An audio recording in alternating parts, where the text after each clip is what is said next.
Assalamualaikum warahmatullahi wabarakatuh. Halo semua, kembali lagi bersama saya Kaila Novitsky. Nah, pada video kali ini kita akan membahas mengenai hotspot, teman-teman. Kalian pasti sudah tidak asing lagi dengan istilah hotspot. Nah, pada bab 14 ini kita akan membahas, yaitu ada 5 pembahasan utama. Yang pertama yaitu ada konsep hotspot, yang kedua setting topology, yang ketiga konfigurasi hotspot, yang keempat menambahkan user dan menghilangkan cookies, yang kelima user profile untuk limitasi bandwidth. Nah, kita langsung saja masuk ke pembahasan yang pertama yaitu konsep hotspot. Nah, bisa kita lihat di sini teman-teman bahwasanya kebanyakan WiFi hotspot itu tidak menggunakan password. Semua user bisa langsung connect dan nantinya akan diarahkan ke halaman login melalui web browser. Nah, di halaman tersebut setiap user akan login menggunakan username dan passwordnya berbeda-beda. Metode seperti ini sering kita temukan teman-teman di berbagai tempat seperti kampus, WiFi cafe, sekolah, kantor maupun area publik lainnya. Nah, teman-teman perlu kalian ketahui bahwa hotspot adalah sebuah sistem autentikasi, yaitu autentikasi terhadap user atau seseorang yang akan menggunakan jaringan tersebut. Sedangkan pada mikrotik, autentikasi dapat dilakukan menggunakan dua metode teman-teman, yaitu username dan password. Namun untuk kebanyakan WiFi hotspot biasanya tidak menggunakan password jaringan, melainkan hanya menggunakan user atau username saja untuk login ke halaman hotspot tersebut. Nah, salah satu kelebihan dari hotspot adalah kita dapat mengonfigurasinya dengan user dan password tertentu. Dengan demikian tidak semua orang dapat mengakses jaringan tersebut karena akses dibatasi menggunakan user dan password yang sudah ditentukan. Nah, seperti itulah teman-teman konsep dari hotspot. Kita lanjut ke materi yang kedua yaitu setting topology. Nah, oke, di sini saya sudah mempunyai sebuah topologinya teman-teman. Nah, untuk network yang saya gunakan adalah CloudNAT. Nah, untuk caranya itu kalian bisa klik kanan lalu pilih network. Nah, pada bagian type ini kita bisa pilih yang CloudNAT. Kalau sudah, teman-teman bisa klik save. Nah, selanjutnya di sini saya menambahkan satu router yang saya beri nama yaitu router hotspot.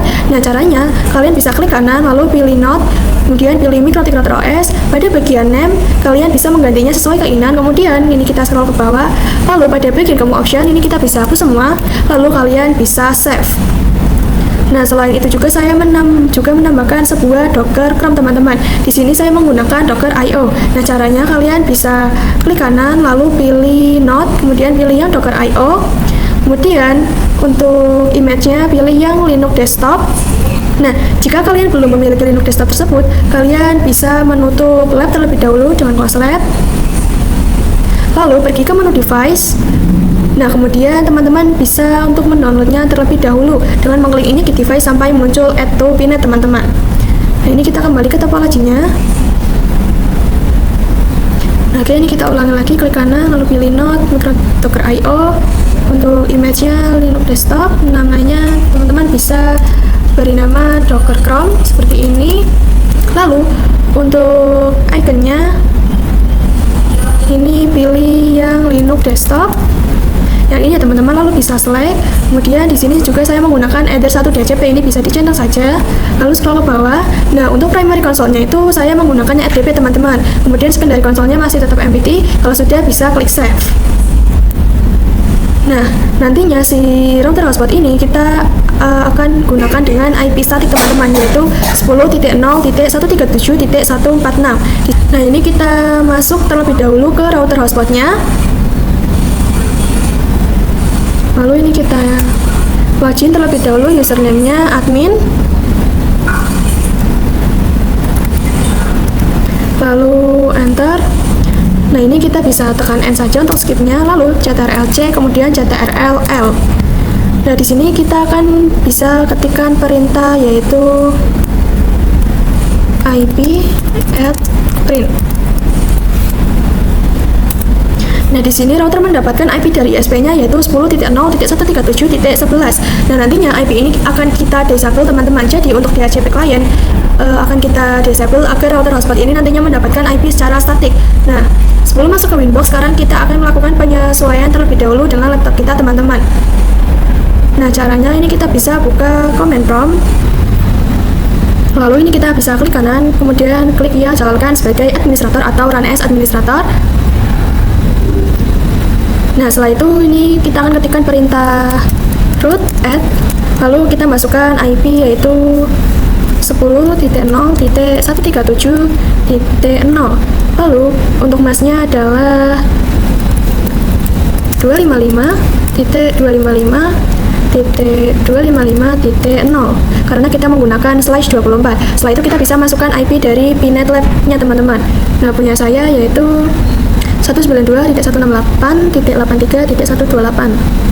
Kita bisa ketikkan 192.168.83.128 lalu enter. Nah, di sini sudah muncul oke teman-teman. Artinya sudah berhasil. Sekarang kita tinggal membuka Winbox-nya.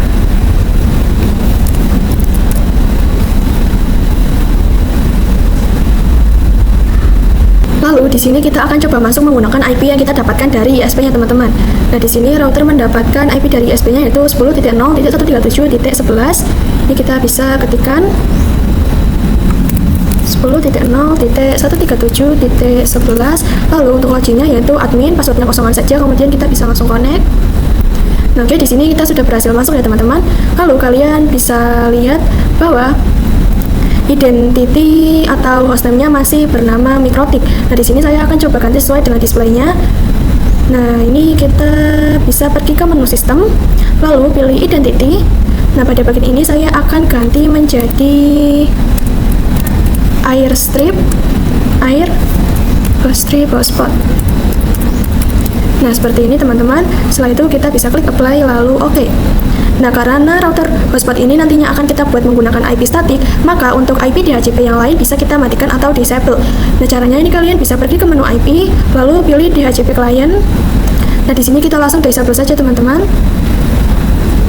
Nah, nantinya ketika DHCP client di disable, kita akan otomatis keluar dari Winbox-nya. Oleh karena itu, kita akan konfigurasi IP statiknya nanti akan lakukan di terminal Mikrotik-nya. Selanjutnya kita masuk ke Pinet Lab. Lalu di sini kita akan menambahkan IP address terlebih dahulu dengan perintah IP address sama dengan. Nah, ini kita masukkan IP address sesuai IP yang ingin kita gunakan teman-teman. Yaitu di sini saya akan gunakan yang 10.0.137.146. Ini kita bisa langsung ketikkan saja 10.0.137.146/24. Kemudian untuk interface-nya yaitu address 1.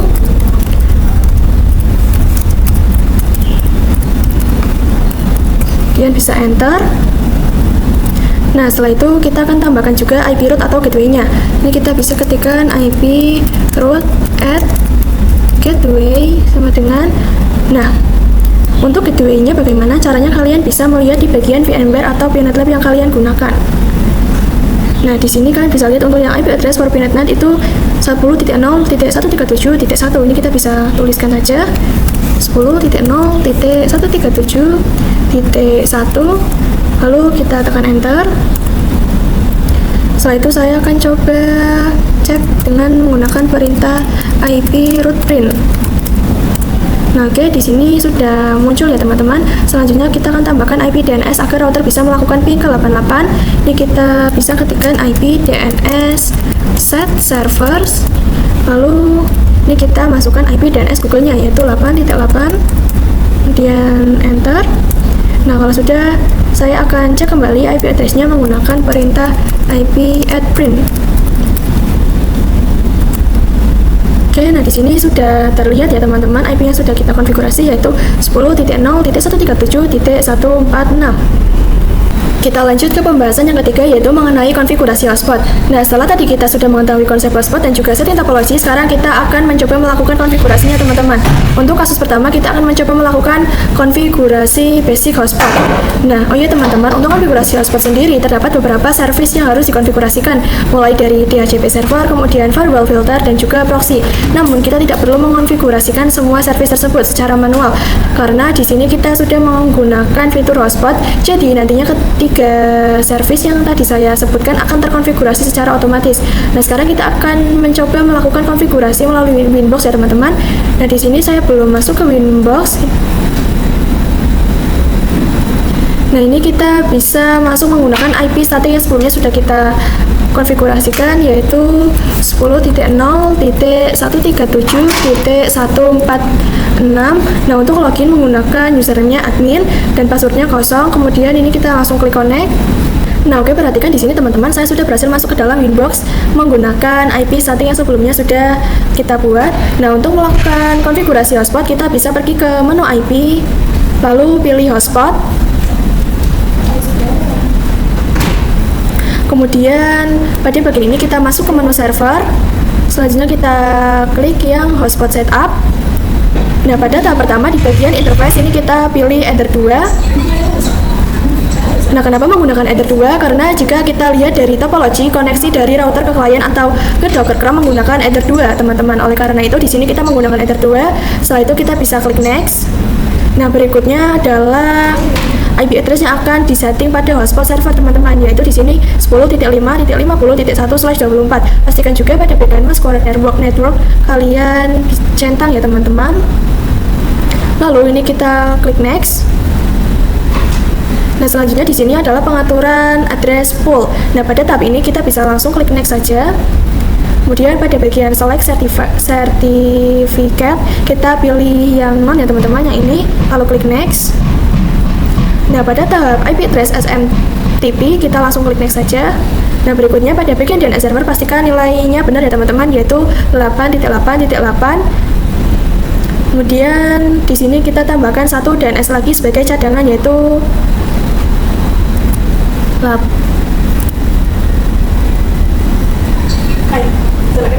ini kita tambahkan 8.8.4.4. Nah, kedua IP tersebut merupakan DNS Google, teman-teman, dan penambahan ini hanya sebagai cadangan atau untuk jaga-jaga. Setelah itu kita klik next. Nah, selanjutnya pada bagian DNS name, yaitu nama yang akan tampilkan pada halaman web hotspot. Di sini saya ubah menjadi namanya yaitu hotspot.kaila.co.id. Setelah itu kita klik next. Nah, kemudian pada bagian user saya menggunakan yaitu Kaila 09. Nah, untuk username ini bebas, teman-teman. Lalu untuk password saya gunakan angka 1 sampai 5 agar mudah. Lalu kita klik next. Nah, oke, di sini sudah muncul notifikasi setup host complete successfully. Artinya konfigurasi hotspot sudah berhasil dilakukan, teman-teman. Selanjutnya kita masuk ke tahap pengujian. Nah, pengujian ini akan kita lakukan menggunakan Docker CRUM. Ini kita bisa buka terlebih dahulu.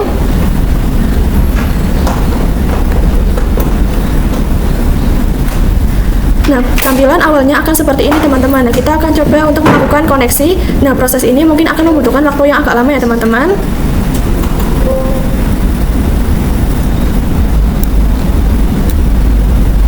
Oke, setelah itu kita masuk ke terminal. Caranya kita klik menu, lalu di sini kita akan cari terminal.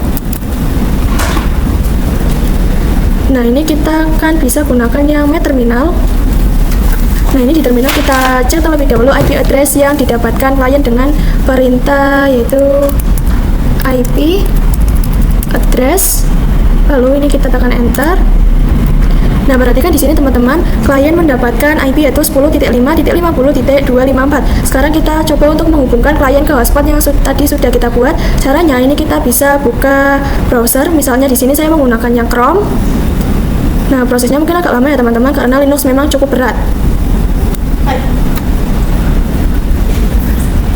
Nah, setelah browser terbuka, ini kita bisa ketikkan alamat yaitu mikrotik.id, lalu enter. Nah, tampilannya itu yang muncul seperti ini, teman-teman, yaitu halaman login dari mikrotiknya. Ini kita perbesar saja. Ini kita ulangi. Nah, di sini kita login menggunakan username dan password yang sebelumnya sudah kita buat. Ini saya masukkan username-nya yaitu Kaila09. Lalu untuk passwordnya 1 sampai 5. Kemudian klik connect.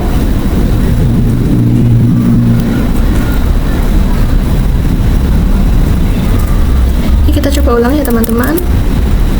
1, 2, 3, 4 ini.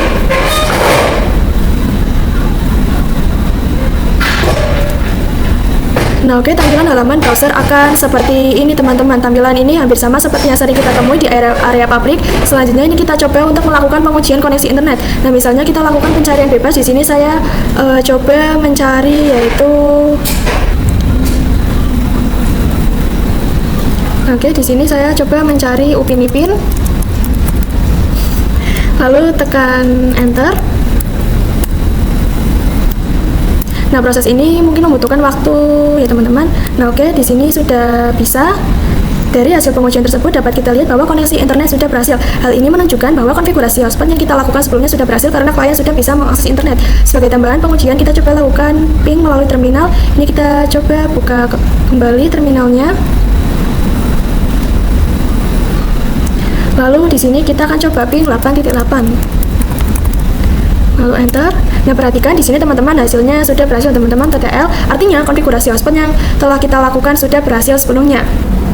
Kita lanjut ke pembahasan yang keempat, yaitu menambahkan user dan menghilangkan cookies. Pada pembahasan kali ini kita akan mencoba membuat user baru untuk klien yang lainnya. Konfigurasinya bisa langsung kita lakukan melalui Winbox ya teman-teman. Yang pertama kita buka Winbox-nya. Nah, di sini masih sama, ini kita masuk ke menu IP lalu pilih hotspot. Nah, setelah itu kita pergi ke menu user. Nah, di sini kalian bisa perhatikan bahwa sudah ada user Kayla yang sebelumnya sudah kita buat. Nah, selanjutnya kita akan menambahkan user baru. Caranya cukup klik add. Nah, sebagai contoh pada bagian name kita isi dengan name-nya user 1. Lalu untuk servernya kita pilih yang alt. Kemudian untuk bagian passwordnya misalnya ini kita isi 123. Setelah itu kita klik apply lalu oke. Nah, di sini sudah terlihat ya teman-teman, user baru sudah berhasil ditambahkan. Selanjutnya jika kita melihat di menu IP lalu addresses, nah di sini sudah ada IP hotspot yaitu 10.5.50.1/24. Nah, sekarang kita masuk ke tahap pengujian teman-teman. Kita buka kembali Docker Chrome-nya. Nah, lalu ini kita akan mencoba mengakses kembali hotspot melalui browser. Ini kita masih menggunakan Google Chrome. Ini kita tunggu karena agak lama. Nah, oke, di sini kita akan mengakses hotspot menggunakan IP hotspot yaitu ini kita ketikkan 10.5.50.1 lalu enter. Nah, di sini tampilannya akan seperti ini ya teman-teman. Terdapat informasi bahwa user Kayla sudah menggunakan hotspot selama beberapa waktu. Selain itu ditampilkan juga IP address-nya serta status refresh-nya teman-teman. Sekarang kita akan mencoba untuk logout. Ini kita klik logout. Nah, perhatikan di sini teman-teman, walaupun kita sudah logout tetapi masih terlihat bahwa kita masih login sebagai user Kayla. Hal ini terjadi karena cookies pada Mikrotik masih tersimpan atau masih tertanam pada user Kayla. Oleh karena itu, kita perlu menghilangkan cookies terlebih dahulu agar nantinya user lain bisa login ke dalam hotspot. Nah, caranya ini kita kembali ke Winbox. Lalu masih di menu IP, lalu pilih hotspot. Nah, selanjutnya kita masuk ke bagian server profile. Nah, ini kita buka yang ini teman-teman, host prof 1, diklik.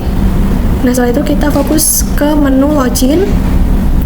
Nah, di sini pada bagian yang cookie terlihat bahwa opsi tersebut masih dalam kondisi tercentang. Nah, karena itulah cookies masih tertanam pada user sebelumnya. Maka dari itu kita hilangkan centang pada cookie-nya. Lalu kita bisa langsung klik apply dan oke. Jika kalian perhatikan di pojok titik 3 kanan atas terdapat menu cookies teman-teman. Kita bisa klik menu tersebut. Nah, di sini terlihat user Kayla yaitu user yang sebelumnya login. Untuk itu kita bisa hapus user tersebut. Nah, setelah cookies dihapus, sekarang kita masuk ke tahap pengujian kembali. Kita kembali ke halaman hotspot. Lalu kita klik login. Nah, perhatikan di sini teman-teman, tampilan login sudah bersih kembali, artinya sudah tidak menggunakan user Kayla lagi. Sekarang kita bisa menentukan user mana yang akan login ke hotspot. Di sini kita akan mencoba login menggunakan user 1 yang tadi kita buat dengan password 123.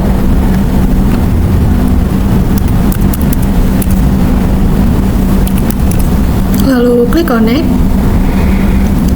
Nah, oke, perhatikan di sini teman-teman, kita sudah berhasil login menggunakan user baru, yaitu user 1. Ini juga menandakan bahwa cookie sebelumnya sudah berhasil dihapus. Sebagai pengujian tambahan, kita bisa mencoba melakukan pencarian apa saja di browser atau melakukan ping ke 88 melalui terminal, dan itu pasti sudah bisa teman-teman. Karena user 1 sudah memiliki akses internet. Sebagai contoh, ini kita buka terminal.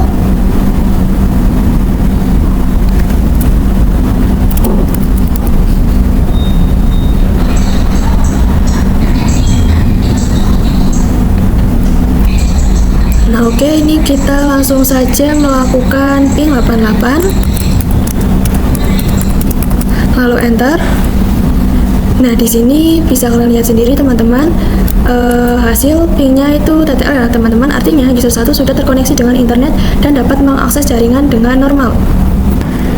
Kita lanjut ke pembahasan yang terakhir, yaitu mengenai user profile untuk limitasi bandwidth. Nah, jika kalian perhatikan di sini terdapat menu yang bernama user profile. Nah, kalian bisa langsung klik menu tersebut. Nah, pada menu user profile ini teman-teman, kita dapat melakukan manajemen user seperti mengatur bandwidth dan kebutuhan lainnya. Dengan user profile, kita bisa menentukan limitasi bandwidth untuk masing-masing user. Misalnya, kita bisa mengatur berapa kecepatan untuk user Kayla dan kecepatan untuk user 1. Nah, untuk memulainya, kita bisa langsung klik add.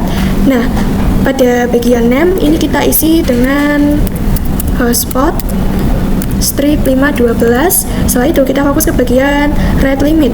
Nah, pada bagian rate limit misalnya kita atur nilainya menjadi 512 seperti ini, sehingga kecepatan download dan upload sama. Nah, jika sudah, ini kita langsung klik apply dan oke.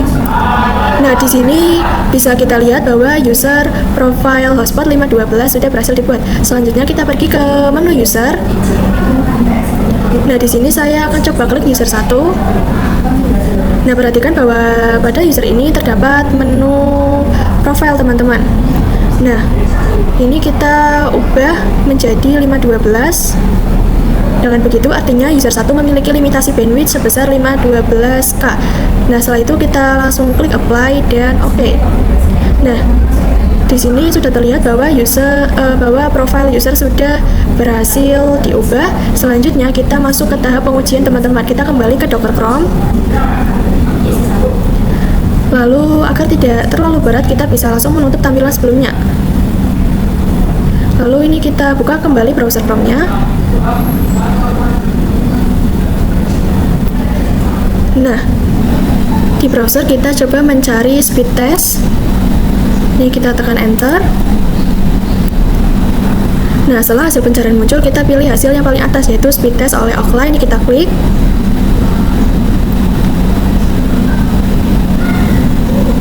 Nah, nantinya tampilan halaman akan seperti ini teman-teman, dan akan terdapat tombol mulai. Ini kita klik saja tombol mulai. Nah, ketika tombol mulai sudah muncul, ini kita bisa klik untuk memulai pengujian kecepatan. Selanjutnya kita bisa melakukan scroll ke bawah untuk melihat hasil pengujian. Nah, disinilah kita bisa melihat hasil limitasi bandwidth atau kecepatan yang sudah kita atur sebelumnya. Nah, seperti itulah teman-teman cara melakukan pengujian bandwidth. Mungkin itu saja yang bisa saya sampaikan terkait pengujian limitasi bandwidth atau kecepatan. Nah, oke, sekian teman-teman pada pembahasan ke bab 14 ini. Semoga video ini dapat membantu kalian semua. Terima kasih. Wassalamualaikum warahmatullahi wabarakatuh.